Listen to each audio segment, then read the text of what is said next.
En los campeonatos nacionales de atletismo de educación y descanso celebrados en Igualada, descuella el madrileño del Pozo, que tanto en las carreras de 400 metros relevos olímpicos, tomando la posta con 6 metros de desventaja y entregando el testigo con 12 de avance sobre su rival, como en las pruebas de longitud y medio fondo, tuvo una brillante actuación. En los saltos se establecieron marcas muy estimables y sobresalió como nuevo valor Arroyo de León.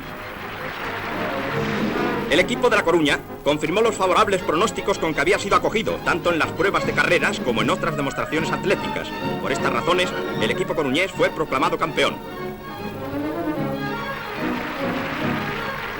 En el estadio desfilan los equipos con motivo del acto de clausura, y lo van haciendo por el orden de la clasificación final, amparados por sus banderas.